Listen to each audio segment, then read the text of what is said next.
আজকে আমরা আত্মীয়তার সম্পর্ক নিয়ে কোনো খোঁজখবর রাখি না। আত্মীয়তার সম্পর্ক অক্ষুণ্ণ রাখার কোনো চিন্তা নেই, অথচ কোরআন হাদিসের মধ্যে এত বেশি আত্মীয়তার কথা এসেছে, এত বেশি পরিমাণে আত্মীয়দের সাথে সম্পর্ক রাখার কথা এসেছে হাদিসে, এবং প্রতিবেশীর কথা এসেছে, আপনি চিন্তাই করতে পারবেন না। সাহাবীদেরকে নিয়ে আলোচনা করছেন, দাওয়াত দিচ্ছেন, এমন সময় একজন ব্যক্তি, বেদুইন ব্যক্তি, অনারবি ব্যক্তি এসে নবীকে জিজ্ঞেস করলো কিয়ামত কখন সংগঠিত হবে। জবাবে নবী বললেন যে ইদা দুইআতিল আমানা ফান্তাযিরিস সাআ, যখন আমানত উঠে যাবে, আমানত যখন বিনষ্ট হবে তখন কিয়ামত হবে। কাইফা ইদা আতিল আমানা, আমানত উঠে যাবে কিভাবে? তিনি বলেন ইদা সুইয়িদাতিল আমরু ইলা গায়রি আহলিহা ফান্তাযিরিস সাআ, যখন তুমি অযোগ্য ব্যক্তিদেরকে নেতা বানাবে তখন তুমি কিয়ামতের অপেক্ষা করো। অন্য একটা হাদিসে আসছে, রাসূল সাল্লাল্লাহু আলাইহি ওয়াসাল্লাম বলছেন যখন কোনো ঘরের মধ্যে দরজা দিয়ে যদি ঘুষ ঢুকে তখন জানালা দিয়ে আমানত বের হয়ে চলে যায়। আহলে হাদিস মার্কাজ কুমিল্লা সঠিক দিন প্রচারের এক অনন্য মাধ্যম। ইলাহা ইল্লাল্লাহ ওয়াহদাহু লা শারীকা লাহ ওয়া নাশহাদু আন্না মুহাম্মাদান আবদুহু ওয়া রাসূলুহু। يا أيها الذين آمنوا اتقوا الله حق تقاته ولا تموتن إلا وأنتم مسلمون. يا أيها الناس اتقوا ربكم الذي خلقكم من نفس واحدة وخلق منها زوجها وبث منهما رجالا كثيرا ونساء واتقوا الله الذي تساءلون به والأرحام إن الله كان عليكم رقيبا. يا أيها الذين آمنوا اتقوا الله وقولوا قولا سديدا يصلح لكم أعمالكم ويغفر لكم ذنوبكم ومن يطع الله ورسوله فقد فاز فوزا عظيما. أما بعد فإن خير الحديث كتاب الله وخير الهدي هدي محمد صلى الله عليه وسلم وشر الأمور محدثاتها وكل محدثة بدعة وكل بدعة ضلالة وكل ضلالة في النار. فأعوذ بالله من الشيطان الرجيم. والذين هم لأماناتهم وعهدهم راعون. وقال تعالى أعوذ بالله من الشيطان الرجيم. إن الله يأمركم أن تؤدوا الأمانات إلى أهلها إلى آخر.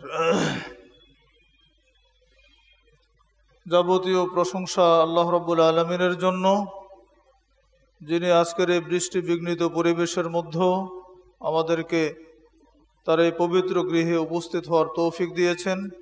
সেজন্য সকলে তার এই বারগাহে শুকরিয়া আদায় করি আলহামদুলিল্লাহ। অতঃপর দরুদ ও সালাম বর্ষিত হোক বিশ্ব মানবতার মুক্তির দূত, বিশ্ব নবী, আখির নবী, সৈয়দুল মুরসালিন, খতামুন নবিয়্যিন নবী মুহাম্মদুর রাসূলুল্লাহ সাল্লাল্লাহু আলাইহি ওয়াসাল্লামের উপর।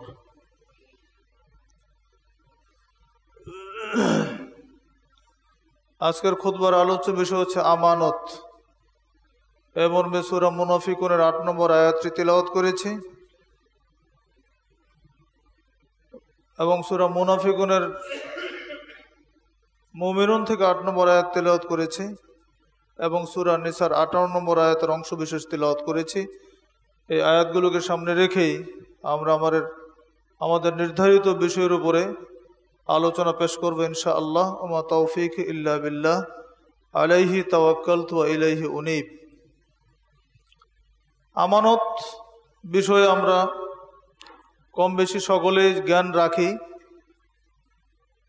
আমানত কি জিনিস, আমানত সংরক্ষণ করতে হয়, আমানত যার যেটা পাওনা তাকে দিয়ে দিতে হয়, এই সাধারণ অর্থ আমাদের সকলেরই জানা। কিন্তু এই একটি শব্দের মধ্যে আরো ব্যাপক বিষয় রয়েছে। আমরা খুতবার এই সংক্ষিপ্ত সময়ের মধ্যে যতদূর সম্ভব আপনাদেরকে এই বিষয়ে একটা কমপ্লিট আলোচনা দেওয়ার চেষ্টা করব ইনশাআল্লাহ।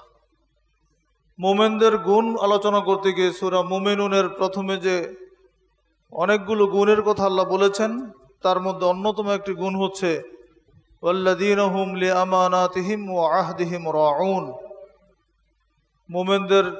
মোমেন তারাই যারা তাদের আমানত এবং প্রতিশ্রুতিতে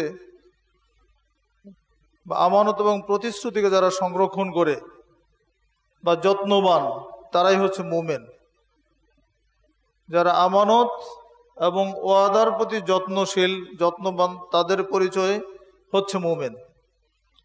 ইন্নাল্লাহা ইয়া'মুরুকুম আন তু'আদ্দুল আমানাতি ইলা আহলিহা। আল্লাহ সুবহানাহু ওয়া তাআলা বলছেন, নিশ্চয় আল্লাহ আদেশ করেছেন তোমাদেরকে, তোমরা যেন তোমাদের আমানতগুলো যথাযথ হকদারদের নিকটে পৌঁছে দাও। আমানত শব্দের অর্থ কি এ বিষয়ে রাগিব ইসফাহানি বলছেন, আমানত হিয়া কুল্লু হাক্কিন লাজিমাকা আদাউহু ওয়া হিফযাহু। আমানত শব্দের অর্থ হচ্ছে প্রত্যেক হক বা অধিকার যেটা তোমার আদায় করে দেওয়া তোমার প্রতি ওয়াজিব, লাজেম, এবং যেটা সংরক্ষণ করা তোমার প্রতি লাজেম, এটা হচ্ছে আমানত।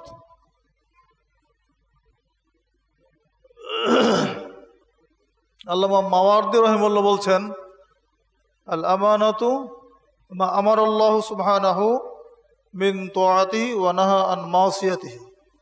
আমানত হচ্ছে আল্লাহ সুবহানাহু ওয়া তাআলা যে আদেশ করেছেন সেটা মেনে নেওয়া এবং যা নিষেধ করেছেন তা থেকে বিরত থাকা, এর নাম হচ্ছে আমানত। আল্লামা কাফাবি রহিমাহুল্লাহ তিনি বলছেন, আল আমানাতু, আমানত হচ্ছে কুল্লু মাফতারাদা আলাল ইবাদ হিয়া আমানা কাসসালাত ওয়াস সিয়াম ওয়াজ যাকাত ওয়া আদাইদ দাইন। আমানত হচ্ছে আল্লাহ সুবহানাহু ওয়া তাআলা তার বান্দার প্রতি যা কিছু ফরজ করেছেন, কুল্লু মাফতারাদা আলাল ইবাদি, আল্লাহ যে বিষয়গুলি তার বান্দার জন্য ফরজ করেছেন বান্দার উপরে, সেইগুলো হচ্ছে আমানত। সেগুলো সংরক্ষণ করা, মেনে নেওয়াটা হচ্ছে আমানত। যেমন সালাত, সিয়াম, যাকাত ইত্যাদি, আদায় দাইন, ঋণ পরিশোধ করা, কয়েকটা উদাহরণ দিয়ে বলা হয়েছে। এই সংজ্ঞাগুলো থেকে আমরা বুঝতে পারলাম যে আমানত শুধুমাত্র টাকা পয়সা সংরক্ষণ করার নাম কিন্তু আমানত না। আল্লাহর বিধানের হেফাজত করাটাও আমানত। কোরআন মাজিদে মোটামুটি 3টি অর্থে আমানত শব্দটা এসেছে। এক নম্বর হচ্ছে আল ফারায়েজ, ফরজ বিধিবিধান সম্পর্কে। আল্লাহ বলছেন, ইয়া আইয়ুহাল্লাযীনা আমানু লা তাখুনুল্লাহ ওয়ার রাসূলা ওয়া তাখুনু আমানাতিকুম ওয়া আনতুম তা'লামুন। সূরা আনফালের 27 নম্বর আয়াত। হে ইমানদারগণ, তোমরা খেয়ানত করো না আল্লাহর এবং খেয়ানত করো না তার রাসূলের, এবং তোমাদের পরস্পরের আমানতে তোমরা খেয়ানত করো না। তাহলে এইখানে আল্লাহর আমানতে খেয়ানত করো না, রসুলের আমানতে খেয়ানত করো না, তার মানে হচ্ছে আমানতের মিনিংটা হচ্ছে অনেক ব্যাপক। এর অর্থ হচ্ছে অনেক ব্যাপক অর্থে। আল্লাহর আমানতের খেয়ানত করা যাবে না, তার রসুলের আমানতের খেয়ানত করা যাবে না। আমরা আরো বিশ্লেষণে গেলে বিষয়টা আরো ক্লিয়ার হবে যে আসলে আল্লাহর আমানত কি এবং রসুলের আমানত কি। ওয়া তাখুনু আমানাতিকুম, এবং তোমাদের মধ্যে যে আমানত, পরস্পরের আমানত আছে, এইটাও তোমরা খেয়ানত করো না। তাহলে 3টা বিষয় কিন্তু এই আয়াতের মধ্যে চলে এসেছে। আরেকটা অর্থ হচ্ছে কোরআন মাজিদে আসছে আল ওয়াদিআ। আমানতের 2 নম্বর অর্থ হচ্ছে অদিয়া, এটার অর্থ হচ্ছে আপনার জিম্মা, জিম্মা যেটা আছে কারো হক সেটা তাকে পৌঁছে দেওয়া, আপনার জিম্মায় যে দায়িত্ব আছে সেটা আপনি সঠিকভাবে পালন করা। এই কথা বলতে গিয়ে আল্লাহ বলছেন ইন্নাল্লাহা ইয়া'মুরুকুম আন তুআদ্দুল আমানাতি ইলা আহলিহা, নিশ্চয়ই আল্লাহ সুবহানাহু ওয়া তাআলা তোমাদেরকে আদেশ করেছেন তোমরা যেন আমানতগুলি যথাযথভাবে আদায় করে দাও। আর আরেকটা আমানত হচ্ছে আল ইফা, ইফা শব্দের অর্থ হচ্ছে চারিত্রিক নিষ্কলুতা এবং বিশ্বস্ততা, নিষ্কলুষতা এবং বিশ্বস্ততা। যেমন শোয়েব আলাইহিস সালামের 2 মেয়ে মুসা আলাইহিস সালামের সাথে যখন এক মেয়ের বিবাহ হয়, মুসা আলাইহিস সালাম সম্পর্কে তার এক মেয়ে বলেছিল ইয়া আবাতিস্তাজারহু, হে আব্বা এই ছেলেকে অর্থাৎ মুসাকে তুমি তোমার কর্মচারী নিয়োগ করো। ফাইন্না খায়রা মান ইস্তাজারতা আল কাবিয়ুল আমিন, নিশ্চয়ই তুমি যাকে কর্মচারী নিয়োগ করবে সে শক্তিশালী এবং আমানতদার। তাহলে মুসা আলাইহিস সালাম সম্পর্কে শোয়েব আলাইহিস সালামের মেয়ের এই বিশ্বস্ততা তৈরি হয়েছিল, যার ফলে তিনি তার পিতাকেই উপদেশ দিয়েছিলেন। তাহলে আমানতের এই যে সংজ্ঞা থেকে আমরা যতটুকু জানতে পারলাম, আমানতটা হচ্ছে একটা ব্যাপক অর্থবোধক শব্দ, যেটা আল্লাহর ক্ষেত্রে আমানত, তার রাসূলের ক্ষেত্রে আমানত, আমাদের পারস্পরিক আমানত, দায়িত্বের আমানত, সব কিছুই কিন্তু মিনিং করে একটা আমানত শব্দ।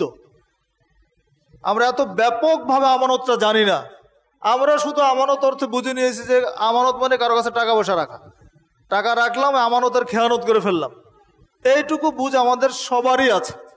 কিন্তু আমানতের মধ্যে যে একটা ব্যাপক বিষয় রয়েছে সেটা আমরা আসলে অত ডিপলি চিন্তা ভাবনা করি না। মূলত আমানতের 2টা দিক আছে, 2 ভাবে আমানত। হাদিস কোরআনের বিশ্লেষণে আমানত 1 নম্বর হচ্ছে আল্লাহর সাথে সম্পর্কিত আমানত, 2 নম্বর হচ্ছে বান্দার সাথে সম্পর্কিত আমানত। আল্লাহর সাথে সম্পর্কিত আমানত যেগুলো সেটা হচ্ছে আল্লাহ সুবহানাহু ওয়া তাআলার আনুগত্য করা, তার রাসূলের আনুগত্য করা, তার বিধানসমূহ মেনে নেওয়া, তার নিয়ম কানুন বিধিবিধান মানতে গিয়ে কম বেশি না করা, কোনো বিষয় বাড়াবাড়ি করা না করা, কোনো জিনিস ছেড়ে না দেওয়া, বাড়াবাড়ি ছাড়াছাড়ি কোনোটাই চলবে না। এটা হচ্ছে যথাযথ আনুগত্য, এটার নাম হচ্ছে আল্লাহর আমানত। আল্লাহর সাথে সম্পৃক্ত যে বিষয়গুলো আছে এইগুলো হচ্ছে আল্লাহর সাথে আমানত।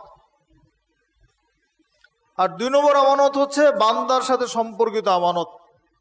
তো বান্দার সাথে সম্পর্কিত আমানতের মধ্যে মুআমালাতগত যে আমানতগুলি আছে, লেনদেনের আমানত, মানুষের সাথে কথার আমানত, দায়িত্বের আমানত, হ্যাঁ, প্রত্যেকটা ক্ষেত্রে মানুষের সাথে মানুষ অন্যের হকের আমানত, নিজের ছেলেমেয়ের সম্পদ বন্টনের আমানত, ব্যবসা বাণিজ্যের আমানত, এই জাতীয় যত মানুষের সাথে মানুষের সম্পৃক্ততার যত আমানত আছে এইগুলো হচ্ছে আমানতের একটা পর্যায়। তাহলে আমানতের 2টা ভাগ আমরা জানলাম, একটা হচ্ছে আল্লাহর সাথে সম্পৃক্ত বিষয়গুলোর আমানত, আর একটা হচ্ছে বান্দার সাথে সম্পৃক্ত বিষয়গুলোর আমানত। এবারে আসেন আমরা জানবো যে আমানতের গুরুত্ব কত বেশি। যে আমানতের কথা আমরা বলছি, যে আমানত সম্পর্কে রাসূলুল্লাহ সাল্লাল্লাহু আলাইহি ওয়াসাল্লাম কি বলেছেন, এটা কি আসলেই সংরক্ষণ করার প্রয়োজন আছে কি না? আমানত যদি আমরা খেয়ানত করি তাহলে কি চলবে, নাকি আমানত আমাদের বজায় রাখতেই হবে? এ প্রসঙ্গে কয়েকটি হাদিসের উদ্ধৃতি পেশ করলেই আমাদের কাছে বিষয়টি পরিষ্কার হবে। এই ফ্যানটা বন্ধ করে দেন।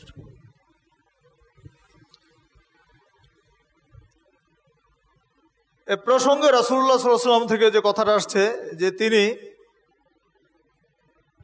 যখনই কথা বলতেন খুতবা দেন, কাল্লামা খাতাবানা রাসূলুল্লাহ সাল্লাল্লাহু আলাইহি ওয়াসাল্লাম ইল্লা ক্বালা লা ঈমানা লিমান লা আমানাতা লাহু ওয়া লা দীনা লিমান লা আহাদা লাহু। রাসূলুল্লাহ সাল্লাল্লাহু আলাইহি ওয়াসাল্লাম খুব কম সময়ে কথা বলতেন, কম সময়ে খুতবা দিতেন যেখানে তিনি এই কথাটা বলতেন না।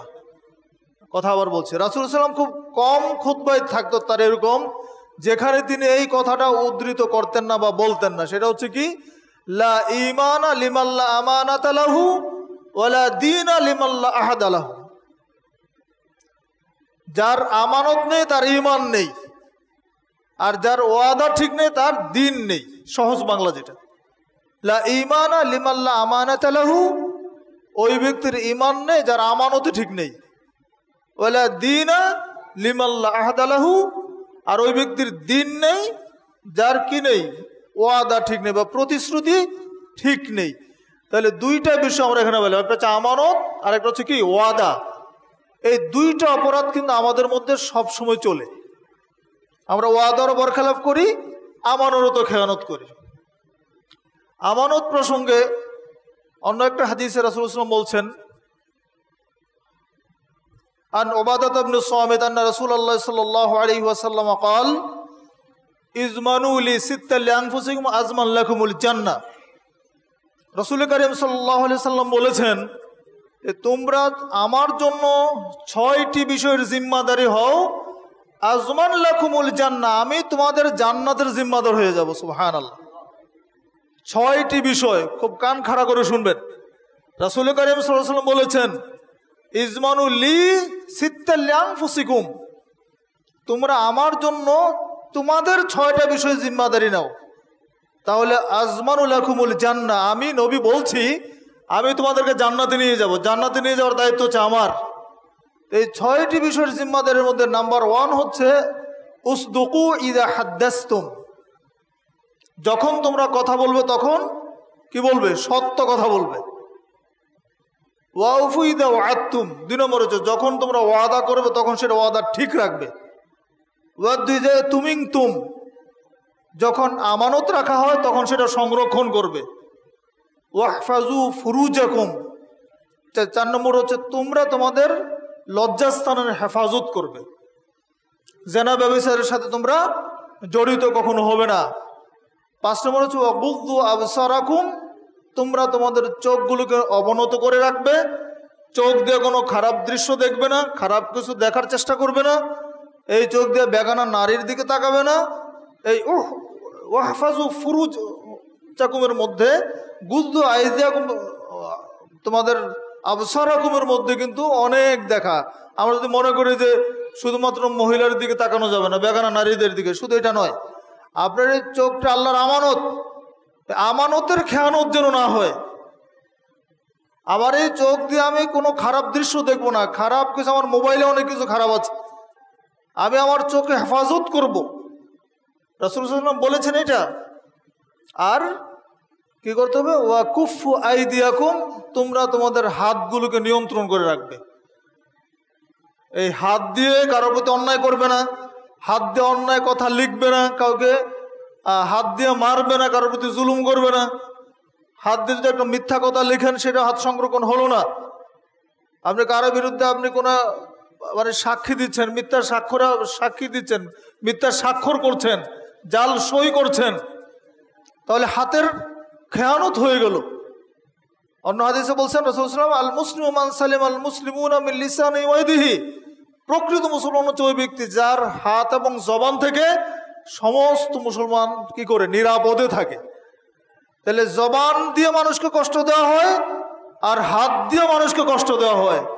এই 2টি অঙ্গের কথা রাসূল কারীম সাল্লাল্লাহু আলাইহি ওয়াসাল্লাম অন্য হাদিসেও বলেছেন, এইখানেও বলেছেন। তাহলে এই 6টি বিষয়ের কথা রাসূল সাল্লাল্লাহু আলাইহি ওয়াসাল্লাম হাদিসে উল্লেখ করলেন। এই 6টি বিষয়ে আমি ধারাবাহিকভাবে আবার বলে দিচ্ছি। 1 নম্বর হচ্ছে সত্য কথা বলতে হবে, 2 নম্বর হচ্ছে প্রতিশ্রুতি ঠিক রাখতে হবে, 3 নম্বর হচ্ছে আমানত সংরক্ষণ করতে হবে, আমানতের খেয়ানত করা যাবে না, 4 নম্বর হচ্ছে নিজের লজ্জাস্থানের হেফাজত করতে হবে, 5 নম্বর হচ্ছে চোখ অবনত রাখতে হবে, আর 6 নম্বর হচ্ছে হাতকে নিয়ন্ত্রণ রাখতে হবে। এই 6টি বিষয়ের জিম্মাদারি যদি কোনো মুসলমান নিতে পারে, রাসূল সাল্লাল্লাহু আলাইহি ওয়াসাল্লাম বলেছেন আজমান লাকুমুল জান্নাহ, আমি তার জান্নাতের জিম্মাদারি নিয়ে নিলাম, আমি তাকে জান্নাতে নিয়ে যাব। সুবহানাল্লাহ। তাহলে এই বিষয়গুলো আমাদের জানা খুবই প্রয়োজন। এই 6টি মধ্যে আমানত আছে না, তুমিনতুম, যখন আমানত রাখা হয় তখন তুমি আমানতের সংগ্রহণ করো। আমানত রাখা হয় নয়, আমানত বলতে যা কিছু আছে সেটা তুমি কি করবে, সংরক্ষণ করবে। আব্দুল্লাহ ইবনে আমর রাদিয়াল্লাহু আনহু থেকে বর্ণিত, রাসূল কারীম সাল্লাল্লাহু আলাইহি ওয়াসাল্লাম বলেছেন, আরবাউন ইযা কুন্না ফীকা ফালা আলাইকা মা ফাতাকা মিনাদ দুনিয়া। অন্য আরেকটা হাদিসের মধ্যে আল্লাহ রাসূল 4টি বিষয় তুলে ধরেছেন। তিনি বলছেন আরবাউন ইযা কুন্না ফীকা, যদি তোমার মধ্যে এই 4টি গুণ থাকে তাহলে দুনিয়ার সব কিছু যদি তোমার হারিয়ে যায়, রসুল বলছেন তোমার কিছুই হারায় নেই। দুনিয়াতে অনেক কিছু হারায় যায়, টাকা পয়সা থাকে না, বাড়ি গাড়ি থাকে না, ব্যবসাতে বিশাল ধরনের লস হয়ে গেছে, মন খারাপ, কিন্তু রসুল বলেছেন না, যদি এই 4টি বিষয় তোমার মধ্যে থাকে, দুনিয়ার সব কিছু যদি হারিয়ে যায় তোমার আসলে কিছুই হারায় না, তোমার সব কিছু তোমার ঠিক আছে। এই 4টি কি জিনিস? হিফজু আমানা। দেখেন এইখানেও আমানত। 4টি বিষয়ের 1 নম্বর বিষয় রসুল বলছেন হিফজু আমানাতিন, যে ব্যক্তি আমানতকে সংরক্ষণ করবে। 2 নম্বর ওয়াসাদকু হাদিসিন, যে ব্যক্তি সত্য কথা বলবে। 3 নম্বর ওয়া হুসনু খালিকাতিন, এখানে আরেকটা বিষয় নতুন এসেছে, চরিত্র সুন্দর হইতে হবে। সৎ চরিত্র যদি তোমার ঠিক থাকে তাহলে দুনিয়ার সব হারিয়ে গেল, তোমার কিছু হারায় নাই। আর 4 নম্বর হচ্ছে ওয়াইফাতুন ফি তুমাতিন, তোমার রুজিটা যদি হালাল হয়, তোমার রোজগারটা যদি হালাল হয়, যে ইনকাম করো এটা হালাল, অল্প ইনকাম করো কিন্তু হালাল ইনকাম করছো। তোমার চরিত্র সুন্দর হতে হবে, আখলাক হাসানা। রাসূল কারীম সাল্লাল্লাহু আলাইহি ওয়াসাল্লাম বলেছেন হাদিসের মধ্যে, মিজানের পাল্লায় সবচাইতে ভারী যে বস্তু, সবচাইতে ওজনওয়ালা যে বস্তু, এটার নাম হচ্ছে আখলাক হাসানা, খুলুকুন হাসান, সচ্চরিত্র। এই সচ্চরিত্রের ওজন হচ্ছে সবচেয়ে বেশি। মিজানের পাল্লায় যত আমলই হোক না কেন, আপনার চরিত্রের আমল যার ভালো থাকবে, যার চরিত্র সুন্দর হবে, আখলাকে হাসানার অধিকারী যে ব্যক্তি হবে, তার মিজানের পাল্লার ভারী হয়ে যাবে, কথা আল্লাহ রসুল বলেছেন। বন্ধুরা আমার, তাহলে এই হাদিসের মধ্যে আমরা 4টি বিষয়ের কথা জানতে পারলাম, যে 4টি গুণ যদি তোমাদের মধ্যে থেকে থাকে তাহলে মা ফাতাকা মিনাদ দুনিয়া, দুনিয়ার সব কিছু তোমার ফৌত হয়ে গেছে, দুনিয়ার কিচ্ছু তোমার নাই, দুনিয়ার সবচাইতে অসহায় তুমি যদি হয়ে যাও, তারপরে তোমার আসলে কিছুই হারায় নাই, তোমার সব কিছু কিন্তু অটুট আছে আল্লাহর কাছে। সুবহানাল্লাহ। আব্দুল্লাহ ইবনে মাসউদ রাদিয়াল্লাহু আনহু থেকে বর্ণিত, তিনি বলেন রাসূল সাল্লাল্লাহু আলাইহি ওয়াসাল্লাম বলেছেন, আল কাতলু ফি সাবিলিল্লাহ, আল্লাহর রাস্তায় জিহাদ করা, ইউকাফিরুয যুনুবা কুল্লাহা ইল্লাল আমানা, আল্লাহর রাস্তায় যদি কেউ জিহাদ করে তাহলে তার সমস্ত গুনাহের জন্য কাফফারা হয়ে যায়, কিন্তু নবী বললেন যে আমানতের কোনো কাফফারা হয় না, ইল্লাল আমানা। অন্য হাদিসে আছে ইল্লাদ দাইন, ঋণের কোনো কাফফারা হয় না। ঋণগ্রস্ত ব্যক্তি যদি হন, ঋণ পরিশোধ করতে হবে, ঋণ পরিশোধ না করলে আল্লাহ আপনাকে ক্ষমা করবেন না। ঋণের দায় আল্লাহ ছেড়ে দেন না, এটা বান্দার কাছ থেকে দায়মুক্ত হতে হয়। ঋণ দিয়ে পারেন আর না দিয়ে পারেন, ক্ষমা নিয়ে পারেন, দুনিয়াতে তার কাছ থেকে দায়মুক্ত হতে হবে, মৃত্যুর পরে দায়মুক্তির কোনো সুযোগ থাকবে না। আল্লাহ নবী বললেন আমানতের গুরুত্ব এত বেশি তিনি দিয়েছেন, তিনি বলছেন আল্লাহর রাস্তায় জিহাদ করলে গোনাগুলি মাফ হয়ে যায়, গোনাহের কাফফারা হয়, কিন্তু তিনি বলছেন আমানতের কোনো কাফফারা হয় না। আমানতের খেয়ানত করলে এটার জিহাদ দিয়ে সেটা কাভার করবে না।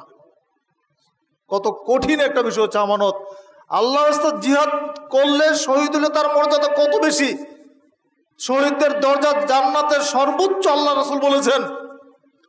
কিন্তু আমানতবিহীন যদি কোনো মুজাহিদ শাহাদাত বরণ করে, এই আমানত ঘাটতি থাকার কারণে সে মর্যাদা থেকে বঞ্চিত হবে। আমানত দিয়ে সেটা কোনোদিন কাভার হবে না। কাজে আমানতের গুরুত্ব রাসূল সাল্লাল্লাহু আলাইহি ওয়াসাল্লাম এত বেশি দিয়েছেন।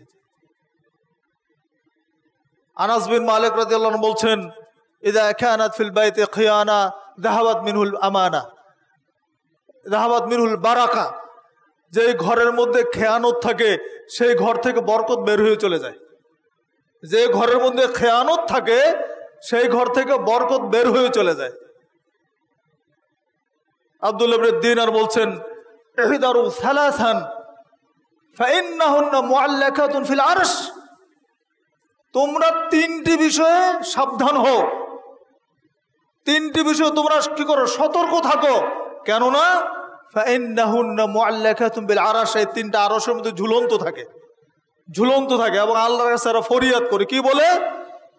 1 নম্বর আন নি'মা, নিয়ামত, বলছে ইয়াকুল ইয়া রব্বি কুফিরতু, হে আল্লাহ, নেয়ামত আল্লাহকে বলে হে আল্লাহ আমাকে অস্বীকার করা হয়েছে। নেয়ামত আমাদের 3.5 হাত বডি আল্লাহর নেয়ামত না? এই যে কথা বলতে পারছে এটা আল্লাহর নেয়ামত। চোখ দুটা আমাকে আল্লাহ দিয়েছেন, এটা নেয়ামত। হাতগুলো সুস্থ আল্লাহর নেয়ামত। আমরা রিজিক খাচ্ছি আল্লাহর নেয়ামত। আজকে গাজার দিকে একটু তাকিয়ে দেখেন, কত করুণ দৃশ্য সেখানে। না খেয়ে মানুষ কত মর্মান্তিকভাবে মৃত্যুবরণ করছে, প্রতিনিয়ত মারা যাচ্ছে। একটা মানুষ অ্যাক্সিডেন্টে মারা যেতে পারে, এটা সহজ। একজন মানুষকে গুলি করে মেরে ফেলা, এটা সহজ। হার্ট অ্যাটাক করে হঠাৎ মরে গেছে, এটা সহজ। কিন্তু ক্ষুধার জ্বালায় যদি কোনো মানুষ মারা যায়, অপুষ্টিতে যখন কোনো মানুষ মারা যায়, তখন সে কিন্তু ধুকে ধুকে মরে। আজকে গাজার যে সমস্ত দৃশ্য পত্র পত্রিকা চ্যানেলগুলোতে আসছে আপনারা দেখছেন, সেখানে বুভুক্ষ মানবতার আর্তনাদ। ত্রাণ নীতি গিয়ে সেখানে তাদেরকে গুলি করে মারা হচ্ছে। ত্রাণের ফাঁদ বসানো হয়েছে। ইসরায়েল ত্রাণ দেওয়ার নাম করে কয়েকটা এজেন্সিকে দায়িত্ব দিয়েছে, যখন সব মানুষ সেখানে জড়ো হচ্ছে, সেখানে তারা কি করছে? গুলি করছে। এইভাবে নির্মমভাবে গাজার মানুষগুলোকে নির্মমভাবে প্রতিনিয়ত হত্যা করা হচ্ছে। না খেয়ে মারা যাচ্ছে, শরীর পুরা দেহটা কঙ্কালসার হয়ে গেছে, হাড় হাড্ডিগুলো সব গোনা যাচ্ছে। কত কঠিন একটা পরিস্থিতির মধ্যে তাদের দিন যাচ্ছে। সেই তুলনায় আপনি আমি যারা বাংলাদেশে আছি, কত আনন্দের সাথে কি আপনার আমার বাড়িতে বাহারি খাবার। এই যে নেয়ামতের শুকরিয়া কতটুকু আদায় করছি, নেয়ামতের শুকরিয়া কতটুকু আদায় হচ্ছে। আল্লাহর আরশের কাছে, সাউন্ড একটু কমিয়ে দাও, আল্লাহর আরশের কাছে নেয়ামতকে লটকে রাখা হচ্ছে। নেয়ামত আল্লাহকে বলছে ইয়া রব কুফিরতু, আল্লাহ আমাকে অস্বীকার করা হচ্ছে। ওয়াল আমানা ইয়া রব, আমানত বলবে হে আমার রব। উকিল তো আমাকে খেয়ে ফেলা হয়েছে, আমানত বলবে আমাকে খেয়ে ফেলা হয়েছে, মানে আমাকে সংরক্ষণ করা হয় নাই, খেয়ানত করা হয়েছে। ওয়ার রাহিম ইয়াকুল ইয়া রব উতিতু, আর আত্মীয়তার সম্পর্ক আছে না, রেহেম, আত্মীয়তাও আরশের কাছে ঝুলন্ত থাকবে। আত্মীয়তার সম্পর্ক আল্লাহর কাছে ফরিয়াদ করে বলবে ইয়া রব উতিতু, আমাকে ছিন্ন করা হয়েছে, হে রব আমাকে বিচ্ছিন্ন করে দেওয়া হয়েছে। এইভাবে 3টা বিষয় আল্লাহর কাছে ফরিয়াদ করতে থাকবে। আজকে আমরা আত্মীয়তার সম্পর্ক নিয়ে কোনো খোঁজখবর রাখি না। আত্মীয়তার সম্পর্ক অক্ষুণ্ণ রাখার কোনো চিন্তা নেই, অথচ কোরআন হাদিসের মধ্যে এত বেশি আত্মীয়তার কথা এসেছে, এত বেশি পরিমাণে আত্মীয়দের সাথে সম্পর্ক রাখার কথা এসেছে হাদিসে, এবং প্রতিবেশীর কথা এসেছে, আপনি চিন্তাই করতে পারবেন না। বন্ধুরা আমার, তাহলে এই হাদিসে এই কথা, এই আলোচনা থেকে, বিবরণ থেকে আমরা যেটা জানতে পারলাম, আমানতের যে বিষয়টা, যেটা আমরা গুরুত্বহীনভাবে আমরা সবসময় আমানতকে আমরা গুরুত্বহীন করে নিয়েছি, সে আমানত আল্লাহর কাছে এইভাবে ফরিয়াদ করতে থাকবে। আর এই কারণে রাসূল কারীম সাল্লাল্লাহু আলাইহি সাল্লামের একটা দোয়া, মানুষ যখন বিদায় নেয় তখন আমরা কি দোয়া পড়ি? আস্তাউদিউল্লাহ দীনাকুম ওয়া আমানাতাকুম ওয়া খাওয়াতিম আমালিকুম। এই দোয়াকে আমরা জানি। কেউ যদি আপনার বাড়িতে মেহমান আসে, বিদায় নেওয়ার সময় তার হাত ধরে এই দোয়াটা বলতে হয়, আস্তাউদিউল্লাহ দীনাকুম ওয়া আমানাতাকুম ওয়া খাওয়াতিম আমালিকুম। অর্থ কি? আমি তোমাকে আল্লাহর হাতে সুবত করছি, তোমার দিনকে, তোমার আমানতকে এবং তোমার শেষ আমলকে আমি আল্লাহর হাতে সুবর্দ করছি। সুবহানাল্লাহ। এত সুন্দর, এত অর্থপূর্ণ একটি দোয়া আমরা হয়তো অনেকে জানি না, পড়িও না। রাসূলুল্লাহ সাল্লাল্লাহু আলাইহি ওয়াসাল্লাম এক বৈঠকে বসে আছেন, এমন সময় একজন ব্যক্তি জিজ্ঞেস করলো, একজন বেদুইন এসে জিজ্ঞেস করলো, হে আল্লাহর রাসূল, মাতাসা, কখন কিয়ামত সংঘটিত হবে? নবী বললেন ইদা দুইয়াতিল আমানা ফান্তাযিরিস সাআ। নবী বললেন যে যখন আমানত উঠে যাবে তখন কিয়ামত হবে। আল্লাহ রাসূল সাহাবীদেরকে নিয়ে আলোচনা করছেন, দাওয়াত দিচ্ছেন, এমন সময় একজন ব্যক্তি, বেদুইন ব্যক্তি, অনারবি ব্যক্তি এসে নবীকে জিজ্ঞেস করলো কিয়ামত কখন সংঘটিত হবে? জবাবে নবী বললেন যে ইদা দুইয়াতিল আমানা ফান্তাযিরিস সাআ, যখন আমানত উঠে যাবে, আমানত যখন বিনষ্ট হবে তখন কিয়ামত হবে। এবার লোকটা আবার জিজ্ঞেস করলো, হে রাসূল কাইফা ইদা আতিল আমানা, আমানত উঠে যাবে কিভাবে? তিনি বলেন ইযা সুয়িদাতিল আমরু ইলা গায়রি আহলিহা ফান্তাদিরিস সাআ, যখন তুমি অযোগ্য ব্যক্তিদেরকে নেতা বানাবে তখন তুমি কিয়ামতের অপেক্ষা করো। নেতৃত্বের যোগ্যতা নেই, আদল আমানতদারিতে ইনসাফ তার মধ্যে নেই, দুনিয়াদার জালেম এই সমস্ত মানুষকে যদি তুমি দায়িত্বশীল বানাও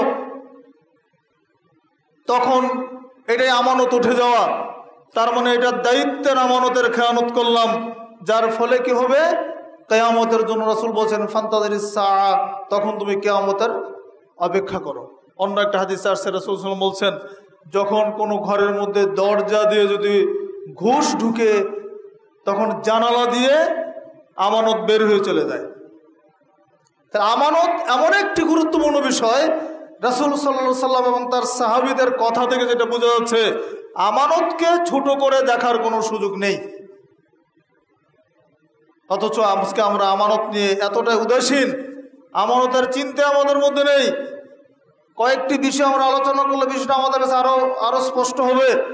আমানতের ক্ষেত্রগুলো যদি আমরা একটু আলোচনা করি, কোন কোন ক্ষেত্রে আমাদের আমানত রক্ষা করা উচিত, কোন কোন বিষয়ের আমানত আমরা সংরক্ষণ করছি না বা করা প্রয়োজন, কয়েকটি পয়েন্ট আমি আপনাদের সামনে তুলে ধরি। সবগুলো হয়তো বলার সময় আমাদের হবে না খুতবার সংক্ষিপ্ত সময়ের মধ্যে, তারপরে উল্লেখযোগ্য যে বিষয় কয়েকটা বিষয় আমরা তুলে ধরার প্রয়াস পাবো ইনশাআল্লাহ।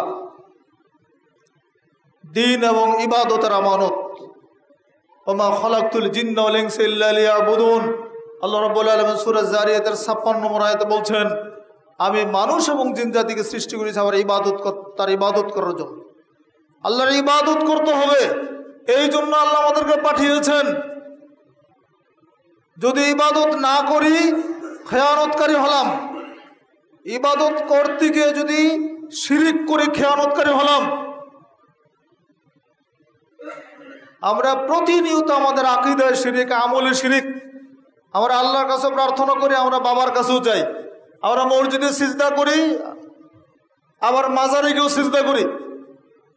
মুসলমান দাড়ি টুপি আমাদের সবকিছু ঠিক আছে, তাহলে আমাদের আকীদার মধ্যে যদি শিরিক থাকে তাহলে আল্লাহর ইবাদতে খেয়ানত করা হলো, আমলের মধ্যে খেয়ানত করা হলো। রাসূলুল্লাহ সাল্লাল্লাহু আলাইহি সাল্লামের সুন্নাত মতো যদি আমল করা না হয় তাহলে খেয়ানত হয়ে যাবে। রাসূল বলেছেন ইজা সাল্লু কামা রাআইতুমুনি উসাল্লি, তোমরা সালাত আদায় করে দেবে আমাকে সালাত আদায় করতে দেখেছো। রাসূলের সালাতটা কিরকম ছিল, রাসূলের সিয়াম কিরকম ছিল, তার হজ কিরকম ছিল, তার যাবতীয় ইবাদত কোন কোন পদ্ধতিতে কিভাবে তিনি করেছিলেন, এইগুলো জানার পরেও যদি আমরা না মানি তাহলে কি হবে? খেয়ানত হবে না? খেয়ানত হবে। আমরা জানি যে রাসূল সাল্লাল্লাহু আলাইহি ওয়াসাল্লামের তরিকা হচ্ছে এইটা, আল্লাহ রাসূল এইভাবে ইবাদতগুলো করেছেন, জানার পরে আমাদের দোহাই কি না আমার তরিকায় ঠিক নাই, আমার মাযহাব বলছে এই কথা, আমার বুজুর্গ বলছে এইটা, আমার মুরব্বী বলছে এইটা, এই সমস্ত নানা ধরনের দোহাই দিয়ে আমরা যদি রাসূলের সঠিক আনুগত্য থেকে তার যথাযথ অনুসরণ থেকে বিরত থাকি তাহলে সেটা আমানতের খেয়ানত হল, ইবাদতের খেয়ানত, ইত্তিবার খেয়ানত হলো। আল্লাহ বলে দিয়েছেন ইয়া আইয়ুহাল্লাযীনা আমানু লা তাখুনুল্লাহ ওয়ার রাসূল, হে ঈমানদারগণ তোমরা আল্লাহ এবং তার রাসূলের সাথে খেয়ানত করো না।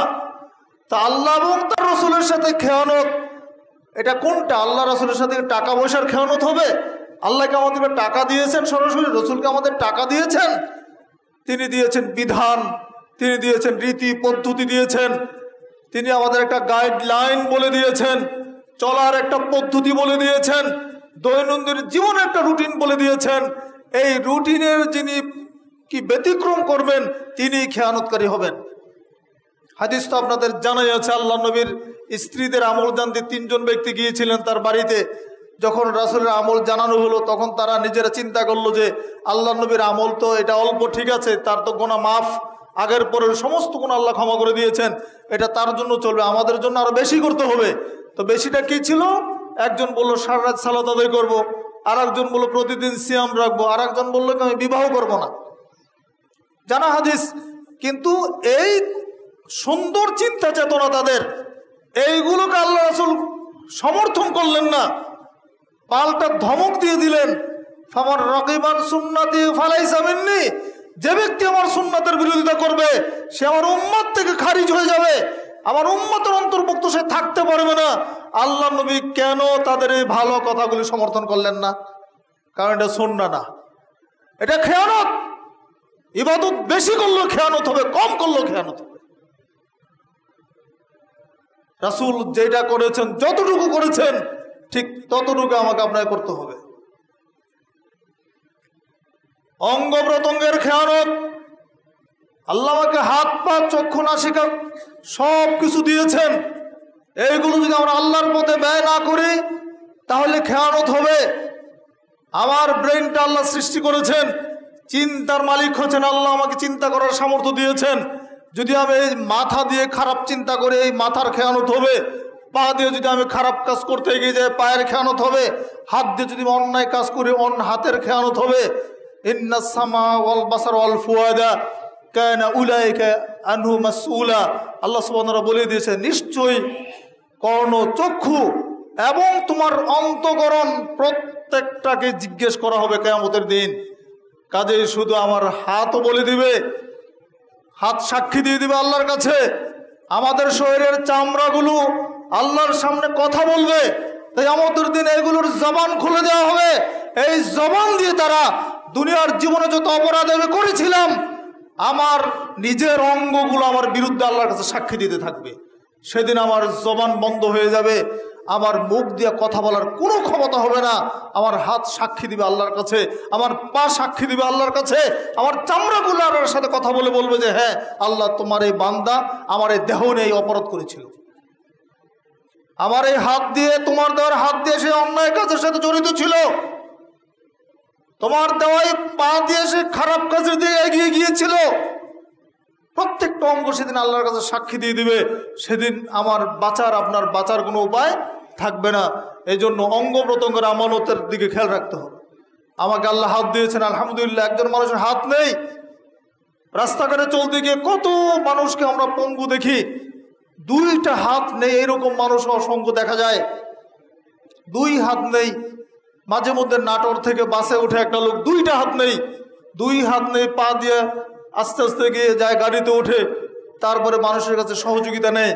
এই দুই হাতবিহীন মানুষটার দিকে একটু চিন্তা করেন। আমার যদি একটা হাত না থাকে আমার জন্য কত কষ্ট, আল্লাহ তার দুইটা হাত করে নিয়েছেন, সে না জানে কত কষ্টে আছে।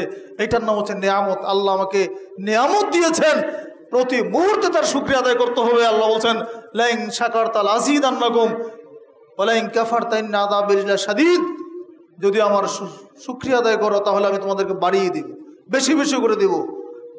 সময় দিনী ভাইরা, তাহলে অঙ্গ প্রত্যঙ্গের খেয়ানত, নিজ পরিবারের খেয়ানত।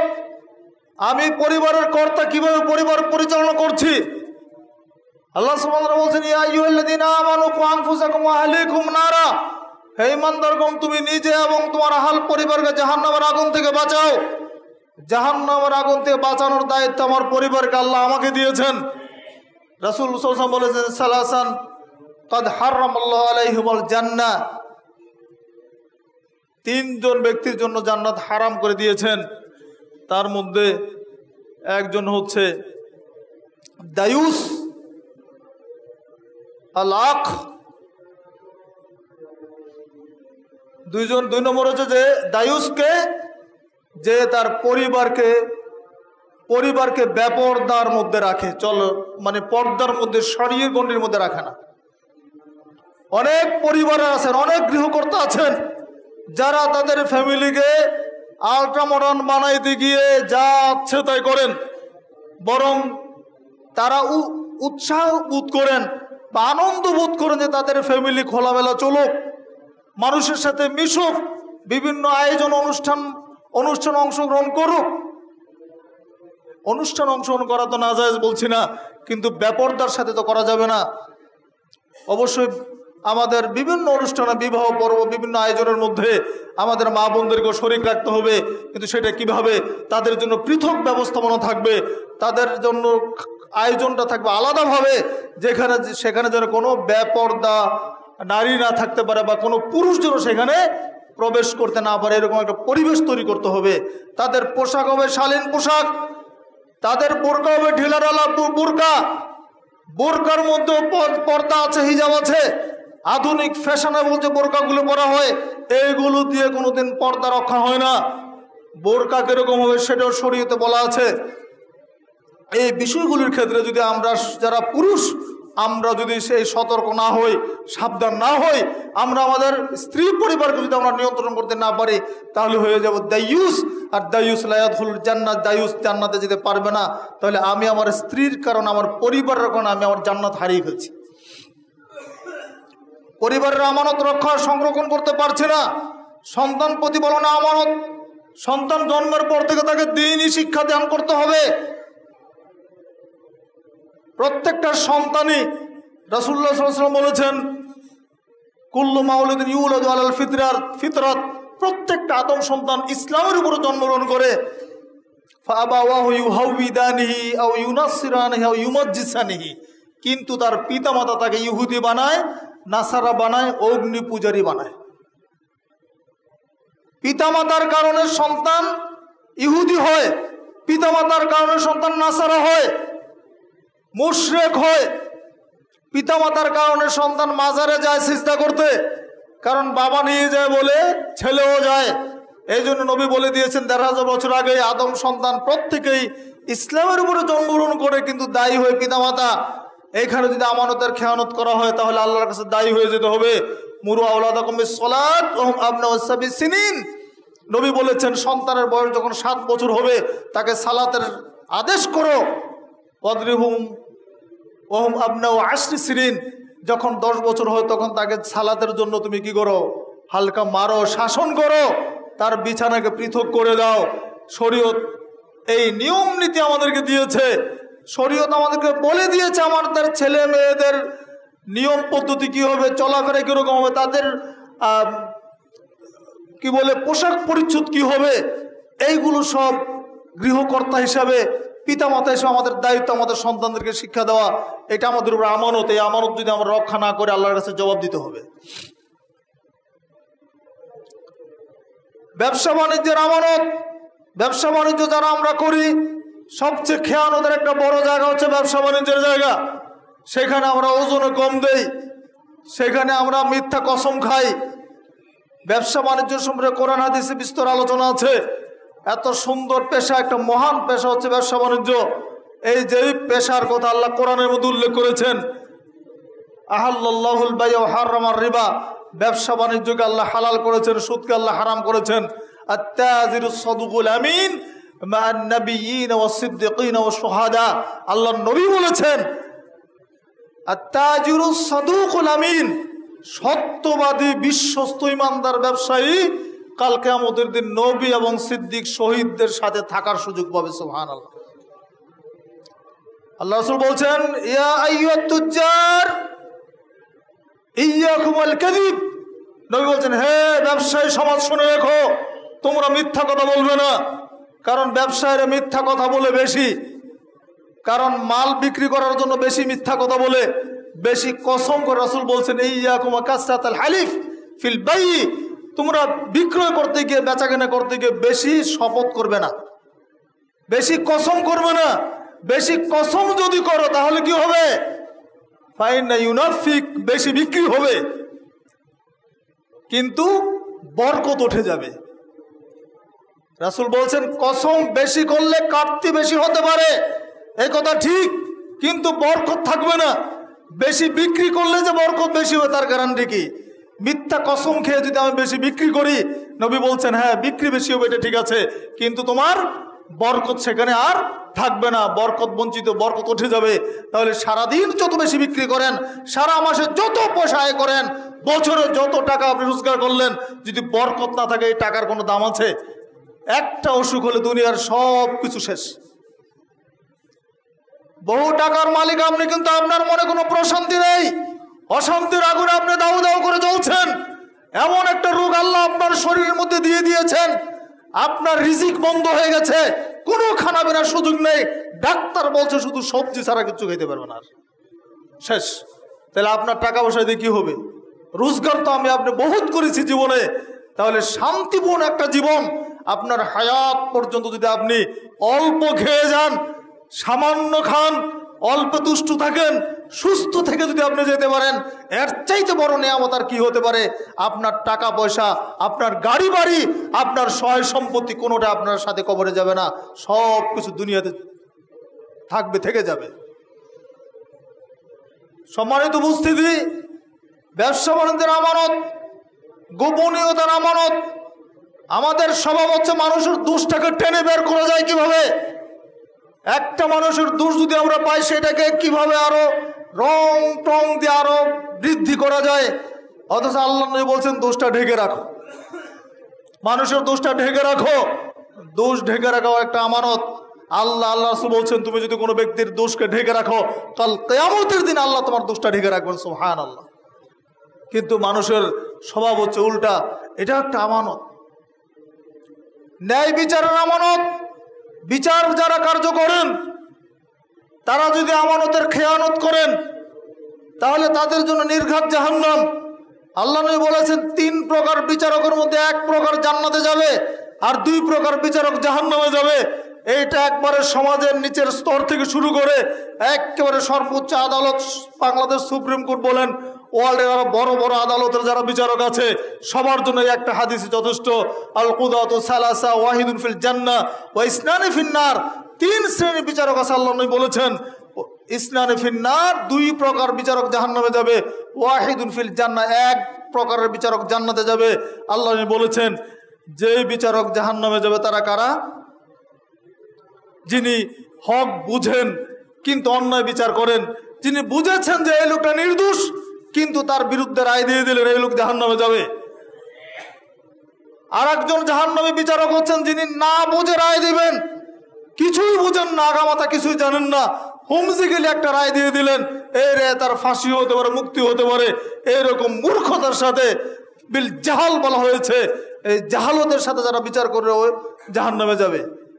আর যিনি জান্নাতি বিচারক তিনি হচ্ছেন যিনি হক বুঝবেন এবং ন্যায় বিচার করবেন, তিনি জান্নাতে যাবেন। বন্ধুরা আমার, তাহলে বিচারের ক্ষেত্রে আমানতের কথা আমাদের মনে রাখতে হবে। সময়ের আমানতের কথা হাদিসে উল্লেখ আছে। রাসূল সাল্লাল্লাহু আলাইহি ওয়াসাল্লাম বলেছেন লা তাজুলু কাদামু ইবনে আদম ইয়াউমাল কিয়ামা, কিয়ামতের দিন 5টি বিষয়ের প্রশ্নের উত্তর না দিয়ে 1 কদম মানুষের পা নড়ানোর সুযোগ হবে না। 5টি প্রশ্নের উত্তর দেওয়ার আগ পর্যন্ত পা নড়ানোর কোনো সুযোগ হবে না। সেগুলি কি? ওয়ান অমরিকা ফিমা আফনাহু ওয়ান স্বাভাবিকা ফিমা আবলাহু, তোমার জীবন তুমি কিভাবে কাটিয়েছ। এই যে 60 বছর 70 বছর একটা দীর্ঘ জীবন তুমি পেয়েছিলা, এই জীবনটা তুমি কিভাবে অতিবাহিত করেছো, আল্লাহর নির্দেশ মতো তুমি অতিবাহিত করেছিলে কিনা। 2 নম্বর, তোমার যৌবন কালটাকে তুমি কিভাবে কাটিয়েছ।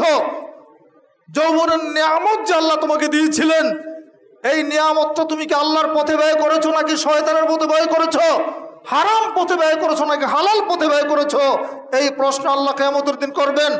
3 নম্বর, ওয়ান মালিকা, তোমার মাল সম্পর্কে 2টি প্রশ্ন করা হবে। মিন আইনা ইকতাসাবু ওয়া ফিমা আনফাকাহু, তুমি কোথা থেকে উপার্জন করেছো আর কোথায় তুমি খরচ করেছো। মাল আয়ের সূত্রগুলো, খাতগুলো আল্লাহ জানতে চাইবেন, ব্যয়ের খাতগুলো জানতে চাইবেন। কাজে আয় যদি হারাম উৎস থেকে হয়, ব্যয় যদি আল্লাহর বিধানের বিরুদ্ধে হয়, 2 জনে কিয়ামতের দিন আটকে যাবেন। লা ইয়াদখুলুল জান্নাতা জাসাদুন গুযিয়া বিল হারাম, আল্লাহ নবী বলে দিয়েছেন ওই দেহ জান্নাতে যাবে না যেই দেহটা হারাম দিয়ে গঠিত হয়েছে। আর 5 নম্বর প্রশ্ন হচ্ছে ওয়া মা আমিলা ফিমা আলিমা, তুমি যে ইলম তোমাকে দিয়েছিলাম, যে হকটা তুমি জেনেছিলে, এই অনুযায়ী তুমি আমল করেছো কিনা। জ্ঞান অনুযায়ী আমল না করে থাকলো কিয়ামতের দিন বাঁচার পথ থাকবে না। বন্ধুরা আমার, তাহলে আমাদেরকে আমাদের সময়ের আমানত, আর্থিক আমানত, প্রত্যেকটা আমানতের বিষয়ে আমাদেরকে খেয়াল করতে হবে। নেতৃত্বের আমানত, জনগণের আমানত। আমরা তখন নেতা হওয়ার জন্য সবাই ব্যস্ত হয়ে গেছি যে আমাকে ভোট দিতে হবে, আমি ক্ষমতায় গিয়ে দেশে আমূল পরিবর্তন করে ফেলবো। অথচ ইসলাম বলছে না, নেতৃত্ব চাওয়ার কোনো সুযোগ ইসলাম দেয় নাই। নেতৃত্ব বাছাই করবে কারা সেটা বলে দেওয়া হয়েছে। আবু বকর উমরের নেতৃত্ব কিভাবে ছিল, তারা কিভাবে নেতৃত্বের আসনে এসেছিলেন। আবু বকর কি যখন নেতা হয়েছেন তিনি কি ভোট করেছিলেন, জনগণকে বলেছিলেন আমি আবু বকর আল্লাহর নবীর শ্বশুর, তোমরা আমাকে ভোট দাও, তাহলে আমি মক্কা মদিনার মধ্যে শান্তি স্থাপন করে ফেলবো। এটা কি তিনি বলেছিলেন? বলেন নাই। আল্লাহর নবী ওসিয়ত করে গিয়েছে। আল্লাহর নবীর নেতৃত্ব নির্বাচন হয় 4টা পদ্ধতিতে বর্তমান বিশ্বে চলছে। ওসিয়ত ভিত্তিক নেতৃত্ব আসছে, পরামর্শ ভিত্তিক নেতৃত্ব, আর রাজতান্ত্রিক নেতৃত্ব, আর গণতান্ত্রিক নেতৃত্ব। রাজতন্ত্রে রাজার ছেলেই রাজা হয়, গণতন্ত্র জনগণের ভোটে নেতৃত্বে আসে, আর ইসলামী খেলাফত দুইটা হচ্ছে ওসিয়ত ভিত্তিক আর পরামর্শ ভিত্তিক। ওসিয়ত ভিত্তিক নেতৃত্বটা কি? পূর্বতন যিনি নেতা আছেন তিনি তো জানেন যে তারপরে নেতৃত্বের যোগ্যতা সম্পন্ন কে আছেন। এই সমাজের যারা নেতৃত্ব দিচ্ছেন, যিনি বয়োজ্যেষ্ঠ নেতা আছেন, তিনি যখন আর নেতৃত্ব পালন করতে পারবেন না, নিশ্চয়ই তার দীর্ঘ অভিজ্ঞতায় তিনি জানেন এই এলাকার মধ্যে আমার পরে দায়িত্ব পালন করার অভিজ্ঞতা কার আছে, যোগ্যতা কার আছে। যেটা আল্লাহ রাসূল আবু বকরের ক্ষেত্রে করে গেলেন। আবু বকরকে তিনি পরবর্তী খলিফার কথা বলে গেলেন। আবু বকর সিদ্দিক রাদিয়াল্লাহু আনহু ওমরের কথা বলে গেলেন যে পরবর্তী খলিফা ওমর হবে। তিনি জানেন যে ওমরের চাইতে যোগ্য তোমার কেউ নেই, কিন্তু ওমর রাদিয়াল্লাহু আনহু কিন্তু নেতৃত্বে পরবর্তীর ক্ষেত্রে নাম বলে যান নাই। তিনি 6 জন একটা প্যানেল ঘোষণা করে গেলেন। 6 জনের একটা প্যানেল ঘোষণা করে গেলেন, বলে গেলেন যে 3 দিনের মধ্যেই তোমরা একজনকে খলিফা নির্বাচন করবে। জনগণ ভোট দিয়ে খলিফা বানাবে এই কথা নয়, দেশের সকল মানুষ ভোট দেবে এই কথা নয়। নেতৃত্ব নির্বাচন করা যা নির্বাচক মন্ডলী যারা হবে তাদের গুণাগুণ ইসলাম বলে দিয়েছে। লা তাসলিল ইমারা, আল্লাহ নবী বলছেন তোমরা নেতৃত্ব চেয়ে নিও না। ফাইন্নাহা ইন উতিতিহা আন মাসালাতিন উকিলতা আলাইহা ইলাইহা, যদি তুমি চাওয়ার কারণে তোমাকে নেতৃত্ব দেওয়া হয় তাহলে তোমাকে আর ওপর সুপোর্ট করে দেওয়া হবে। আর ওয়াইন উতিতা আন গায়রি মাসালাতিন, তুমি চাও নাই, আমাকে নেতা বানাতে হবে না, আমি নেতৃত্ব চাই নাই, জনগণ তোমার উপরে চাপিয়ে দিয়েছে, আল্লাহ নবী বলছেন উইনতা ইলাইহা আলাইহা, তোমাকে আল্লাহর পক্ষ থেকে সাহায্য করা হবে। তাহলে এই জলজন্ত হাদিসগুলো আমাদের সামনে আছে, কিন্তু আমরা আবার যেই সেই দিকে চলে যাচ্ছি। তাহলে এই আমানত, নেতৃত্বের আমানতের কথা আমাদের খেয়াল রাখতে হবে। বন্ধুরা আমার, সময় আমাদের শেষ হয়ে গেছে। তাহলে আমানত বিষয়ে বিস্তর আলোচনা, ব্যাপক আলোচনা রয়েছে। সংক্ষিপ্তভাবে যেটুকু বোঝানোর চেষ্টা করেছি, এটা ব্যাপক ভিত্তিক একটা বিষয়। আমানত 2টা দিকে মনে রাখতে হবে, আল্লাহর সাথে সম্পৃক্ত কাজের আমানত আর বান্দার সাথে সম্পৃক্ত কাজের আমানত। আজকে আমরা যারা উত্তরাধিকার সম্পত্তির ক্ষেত্রে আমরা আমানতের খেয়ানত করি, আমরা মেয়েদেরকে দেই না, বোনদেরকে দেই না, সব ছেলেরা ভাগ করে নিয়ে নেয়। আর বোনেদেরকে যদিও বা দেওয়া হয় বিলের যে জমিটার দাম কম, ওই জমিটা বোনেদেরকে দেয়, বাজারের জমিটার মধ্যে দেয় না, ভাগ দেয় না। কারণ তোমার তো বিয়ে দিছি, বাড়ির তোমার সংসার আলাদা, তোমার আবার এখানে হক নিতে হবে কেন? এইগুলো চলছে আমাদের সমাজে। কিন্তু না, ইসলাম উত্তরাধিকার সম্পত্তি বন্টন করে দিয়েছে। সূরাতুন নিসার মধ্যে পাই পাই করে সবকিছু বলা আছে। এরপরেও যদি আমরা মুসলমান দাবি করে না মেনে, তাহলে এই হক বিনষ্টের জন্য কাল কিয়ামতের দিন আমরা খেয়ানতকারী হয়ে আল্লাহর কাছে দাঁড়াবো। সেদিন আমাদের এইটুকুর জন্য, এই অপরাধের জন্য আমরা আমাদের চিরকাঙ্ক্ষিত যে জায়গা, যে জান্নাত থেকে আমরা দুনিয়াতে এসেছি, যে জান্নাতের জন্য দিন রাত পরিশ্রম করছি, আমরা 5 ওয়াক্ত সালাত আদায় করি, তাহাজ্জুদ পড়ছি, এত টাকা খরচ করে হজ করতে যাই, সব কিছু পণ্ডশ্রম হয়ে যাবে যদি আমরা বান্দার হকটা যথাযথভাবে আমরা আদায় করতে ব্যর্থ হই। বন্ধুরা আমার, এই বিষয়গুলো আমাদের খেয়াল রাখতে হবে। অবশ্যই আমানতের সংগ্রহণ করতে হবে, দায়িত্বের আমানত। যারা চাকরি বাকরি করেন, যারা শিক্ষকতা করেন, যারা প্রতিষ্ঠানের সাথে আছেন, আপনি ক্লাসে কখন গিয়েছেন, কখন বের হয়েছেন টাইম, যদি ক্লাসে বসে মোবাইল টিপেন, আমানতের খেয়ানত করলেন। অনেক শিক্ষক ইদানিং ক্লাসের মধ্যে অ্যান্ড্রয়েড সেট নিয়ে যাচ্ছে, দেখা যাচ্ছে ছাত্রদেরকে পড়া দিয়ে নিজে মোবাইল নিয়ে ব্যস্ত। আমানতের খেয়ানত হবে। আপনার ওই পয়সা হালাল হবে না। চাকরি করছেন, আপনাকে সরকার টাকা দিচ্ছে, এর বিনিময়ের এর বাইরে যদি আপনি একটি পয়সা কোনো জনগণের কাছ থেকে নেন, হারাম। ওই হারাম খেয়ে যত বড় টাকা পয়সার মালিক হন না কেন, আপনি জান্নাতে যেতে পারবেন না। আপনি প্রশাসনিক ক্যাডারে হন, আপনি পুলিশ হন, আপনি আর্মি হন, আপনি র্যাব হন, আপনি মুসলমান, তো একজন মুসলমানের সন্তান হিসেবে আপনার প্রতি আমার দাবি, হারাম থেকে বেরিয়ে আসুন। হারাম পয়সা খাবেন না। জীবন চলে গেল, একটা টাকা যেন আপনার গলা দিয়ে না ঢুকে, এটা হারাম পয়সা। সরকার বেতন দিচ্ছে আপনাকে কাজটা করে দেওয়ার জন্য, সেইটাই আপনার হক, ওইটুকু আপনি পাবেন, এর বাইরে কিছু পাবেন না। জনগণ পয়সা দিলে আপনি কাজ করে দিবেন, আর যত কায়দা করে জায়েজ করেন এটা আপনার জন্য উপহার, এটা বকশিস, এটা হাদিয়া। এইগুলো হচ্ছে একটা পরিভাষা, পয়সা খাওয়ার একটা পরিভাষা। বন্ধুরা আমার, যেইভাবে আপনি বলেন সবগুলি কিন্তু ঘুষ। এইগুলোতে আমাদের বিরত থাকতে হবে। অতএব আমরা যেন আমানতের খেয়ানত না করি, সামগ্রিকভাবে যেন আমরা আল্লাহর আমানত, বান্দার আমানত সংরক্ষণ করতে পারি। আল্লাহ সুবহানাহু ওয়া তাআলা আমাদের সেই তৌফিক দান করুন, আমিন।